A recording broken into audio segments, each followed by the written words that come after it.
नमस्कार दोस्तों, आप सभी लोगों का एचपी पाठशाला पर स्वागत है। एजीटीए विशेष वार्ता के अंतर्गत आज हम सभी लोग एजीटीए एग्जाम के संभावित तिथि के बारे में बात करेंगे और 2290 पद बढ़वाने के लिए लोगों के द्वारा क्या किया जा रहा है या फिर हमें क्या करना चाहिए उस पर हम बात करेंगे। और एजीटीए की शॉर्ट लिस्टिंग की कट ऑफ कितनी रह सकती है इस पर बात करेंगे और अब आगे की संभवतः रणनीति क्या हो सकती है जिससे आप सभी लोग अच्छा स्कोर कर पाएंगे, इस पर भी बात करेंगे। तो अगर हम एजीटीए एग्जाम की संभावित तिथि के बारे में बात करें, हालांकि यह लेट वीडियो हम प्रस्तुत कर रहे हैं, इसका एक रीज़न भी है। पहले हालांकि मैंने बताया भी था आपको एग्जाम तिथियों के बारे में, मुझे लगा एक बार पर्सनली संपर्क जब थोड़ा जानकारी कर लीजिए ताकि आप लोगों को भ्रामक चीज़ें ना बताई जाएँ। तो खैर, आयोग से मिले एक सोर्स के आधार पर जहाँ पर जो भी जानकारी मिली वो आप लोगों के साथ साझा करी जा रही। तो जैसे कि बात करें, वहाँ से हमें मिली जानकारी के आधार पर आपको बता दें संभावित तिथि क्या है। पहली बात तो हमारी यही है कि संभावित तिथि क्या है। उम्मीद है आप लोगों को जानकारी तो मिल ही गई होगी। जैसा कि मैंने पहले आप लोगों को बताया था कि मई लास्ट में हमने बताया था कि कभी भी आपका एग्ज़ाम हो सकता है, ठीक है। और अगर बहुत ज़्यादा चीज़ें लेट हुई तो हो सकता है जून में भी आपका एग्ज़ाम चला जाए। तो 11, 18 और 25 ये डेट बताई गई थी। तो अगर हम बात करें, जैसा कि मिली जानकारी, वहाँ से मिली जो जानकारी मिली है, आयोग में कुछ चीज़ों को लेकर के मीटिंग हुई थी दोस्तों। तो उसमें 11 मई और 18 मई को इस पर बात चल रही है कि इन दो तिथियों में से कोई भी एक तिथि को आपका एग्ज़ाम कराया जा सकता है। कौन कौन से, 11 मई या फिर 18 मई को दोस्तों। हालांकि मीटिंग तो समय समय पर होती ही रहती है, तो वही है कि 11 मई या फिर 18 मई को आपका एग्ज़ाम हो सकता है, या हो सकता है किन्हीं कारणवश चीज़ें लेट लतीफ़ भी हो सकती हैं। तो मैंने पर्सनली वहाँ से जानकारी भी किया है दोस्तों। तो उन्हीं के आधार पर मैं आपको बता रहा हूँ कि इन दोनों तारीखों को लेकर के वहाँ एक मीटिंग हुई थी। इनमें से किसी भी एक दिन आपका एग्ज़ाम कराया जा सकता है। अच्छा, अगर हम बात करें, जैसे 2022 के पेट से अभी काफ़ी वैकेंसीज ऐसी हैं जिनके एग्ज़ाम बाकी हैं। तो कौन कौन सी वैकेंसी? तो करीब प्रवर्तन कांस्टेबल है, जूनियर असिस्टेंट है और स्टेनोग्राफर है, वन रक्षक है, मानचित्रकार है। जिसमें से जूनियर असिस्टेंट की जो भर्ती है दोस्तों, वो काफ़ी बड़ी भर्ती, उसके लिए काफ़ी अच्छी खासी पोस्टें थी। करीब 5512 पोस्टें थी। कितनी पोस्टें थी इसके लिए? 5512। तो अभी इसके लिए भी संभवतः एग्जाम डेट आनी बाकी है। तो इन सभी चीज़ों को लेकर के चर्चा हुई थी आयोग में, तो वही मैं आप लोगों के साथ साझा भी कर रहा हूँ। और आयुर्वेदिक फार्मासिस्ट वगैरह की, हालांकि उसका न्यायालय में मामला लंबित है, उसी के लिहाज से थोड़ा भी उस पर लेट लतीफ़ हो रही। और एजीटीए को लेकर के भी कोर्ट केस को लेकर के रीओपन कराया गया है, तो उसका भी 8 अप्रैल को सुनवाई लगी भी है। तो अगर कोर्ट इस पर संज्ञान लेता है दोस्तों, तब तो उम्मीद है कि आपका एग्ज़ाम लेट हो सकता है, क्योंकि उनके द्वारा जो कोर्ट केस किया गया था तो लोगों के द्वारा यही कहा जा रहा है कि एजीटीए का जो एग्ज़ाम है उस पर रोक लगा दी जाए जब तक कि उनका मामला कोई क्या कहते हैं कि निर्धारित ना हो जाए, उनका मामला स्पष्ट ना हो जाए। 906 विद्यार्थियों को लेकर के उनको सरकार के द्वारा हमारी क्या किया जाना चाहिए।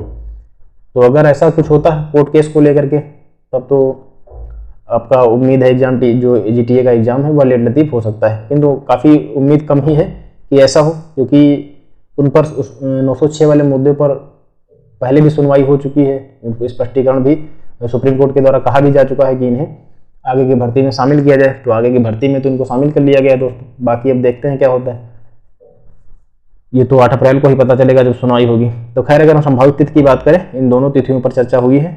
तो उम्मीद है आप लोग चीज़ों को समझ रहे होंगे और अपनी तैयारी को आप और गति प्रदान करें, जिससे जो भी चीज़ें जिन चीज़ों में आपकी तैयारी में कमी रह गई हो, उन पर आप अच्छे से अपनी और पकड़ को मजबूत करें। तो ये तो हो गई हमारी एग्जाम तिथि के बारे में। आगे हम बात करते हैं दोस्तों 2290 पद बढ़वाने के लिए क्या करें। 2290 पदों की अगर हम बात करें, काफ़ी सारे लोगों के द्वारा दोस्तों ईमेल भेजे जा रहे हैं। तो आप लोग भी ईमेल भेजिए, जिन लोगों को जानकारी नहीं है वो ईमेल वगैरह आयोग को करें, ताकि वो क्या हो आपके पदों। अच्छा, इस पर भी चर्चा हुई थी, 2290 पदों को लेकर के भी बढ़वाने के लिए आयोग में मीटिंग हुई थी। तो इस पर भी बात करी गई थी कि 2290 पद जोड़े जाएँ कि ना जोड़े जाएँ। तो ये एक आपका जो पहले भी आपके द्वारा सभी लोगों के द्वारा प्रयास करे गए थे कि ये पद बढ़ा दिए जाएँ। तो इस पर चर्चा भी हुई थी आयोग में। अगर आप सभी लोग कोशिश करते हैं, हम सभी लोग मिल करके, तो उम्मीद है ये पद बढ़ा दिए जाएँ। तो ये काफ़ी अच्छी खबर है। तो लगातार आप ईमेल करते रहिए, लोगों के द्वारा ईमेल करे जा रहे हैं, आप भी करते रहिए, जिससे क्या हो ये पद बढ़ा दिए जाएँ। अगर ये पद बढ़ा दिए जाते हैं दोस्तों, तो काफ़ी कम कंपटीशन हो जाएगा और काफ़ी कम तैयारी पर भी आपका सिलेक्शन हो जाएगा। तो इसके लिहाज से क्या है कि ज़रूरी है कि आप सभी लोग ईमेल करें और जो भी अभियान लोगों के द्वारा चलाए जा रहे हैं उसमें आप अपना साथ प्रदान करें। अब बात करते हैं शॉर्ट लिस्टिंग की कट ऑफ क्या रह सकती है। तो शॉर्ट लिस्टिंग की कट ऑफ दोस्तों क्या रह सकती है, कई बार ये बताया जा चुका है और इस पर ये भी चर्चा हुई है कि शॉर्ट लिस्टिंग की कट ऑफ क्या रहे। तो जिन लोगों के 0 मार्क्स हैं या फिर ऋणात्मक हैं, अगर हम शॉर्ट लिस्टिंग की कट ऑफ की बात करें क्या रहने वाली है, या तो 0 नंबर हैं जिनके या फिर ऋणात्मक हैं दोस्तों, तो उन लोगों को इसमें बैठने का मौका नहीं दिया जाएगा। ऋणात्मक मार्क्स जिनके अर्थात नेगेटिव मार्क्स हैं उनको बैठने का इसमें मौका नहीं दिया जाएगा। बाकी लोगों के अगर 1 नंबर भी 2 नंबर भी है तो उम्मीद है उन सभी लोगों को बैठने को मौका दिया जाएगा। तो जिन लोग जो मान लीजिए आपके जो एक दैनिक भास्कर की एक पेपर के द्वारा खबर कवर करी गई थी दोस्तों, तो उसमें यह बताया गया था करीब AGTA के पदों की संख्या के बारे में भी उसमें बात की गई थी। तो अगर हम पदों की संख्या की बात करें 38,000 से लगभग कुछ ही ज़्यादा पद उसमें 38,000 से लेकर के लगभग कुछ ही पद अधिक थे जो उसमें कह सकते हैं कि आवेदन किए गए हैं लोगों के द्वारा। तो अमूमन 38,190 इसमें आवेदन किए गए हैं लोगों के द्वारा। तो कुछ लोगों के नंबर तो दोस्तों 0 में भी होंगे और कुछ लोगों के नंबर तो ऋणात्मक भी होंगे, तो उन लोगों को इसमें से बाहर कर दिया जाएगा। तो आप अमूमन ये मान लीजिए 37 से 38,000 दोस्तों, 37 से 38,000 तक इसमें अमूमन लोग एग्जाम देंगे। तो अगर हम कट ऑफ की बात करें तो इतनी संख्या इनके फार्म की है, और कट ऑफ की अगर हम बात करें इन लोगों को बैठने का मौका नहीं दिया जाएगा जिन लोगों के 0 नंबर हैं और जिनके ऋणात्मक हैं, तो ये लोग बाहर हो जाएंगे। तो अगर हम बात करें काफ़ी लोगों के नंबर 0 भी हैं दोस्तों, कुछ लोगों के ऋणात्मक भी हैं।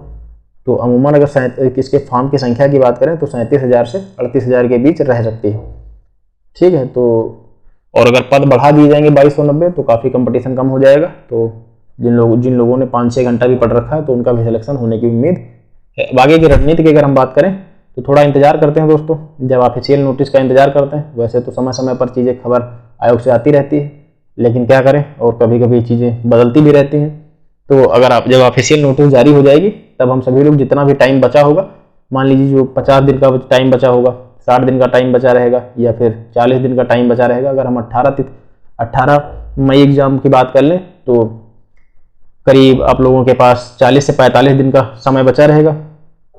अगर 18 मई निर्धारित की जाती है तिथि आयोग के द्वारा, जिसको लेकर के काफ़ी जोरों शोरों से चर्चा है कि 18 मई ही हो सकता है आपका एग्जाम हो, तो जो 40 से 45 दिन आपके बच्चे होंगे ऑफिशियल नोटिस के बाद, इस पर बात करेंगे कि रणनीति कैसे रहे, आप कैसे पढ़ाई करें जिससे आप अच्छा स्कोर कवर कर पाएँ और कम से कम समय में आप अधिक से अधिक पढ़ पाएँ। आपको क्या पढ़ना चाहिए क्या नहीं पढ़ना चाहिए, इन सब पर हम सभी लोग बात करेंगे जब ऑफिशियल नोटिस आ जाएगी। तो उम्मीद है आप चीज़ें समझ गए होंगे। अपनी अगर जिन लोगों ने पढ़ाई में अपनी कमी कर रखी है वो अपनी पढ़ाई को गति प्रदान करें और अच्छे से तैयारी करें दोस्तों। मैं उम्मीद करता हूँ कि आप लोग अच्छे से सिलेक्शन पाएंगे और अपने कह सकते हैं कि अपने साथ साथ अपने लोगों का भी भला करेंगे। तो खैर मिलते हैं हम सभी लोग। धन्यवाद दोस्तों। अगली खबर जैसे भी आती है हम सभी लोग मिलते हैं। धन्यवाद।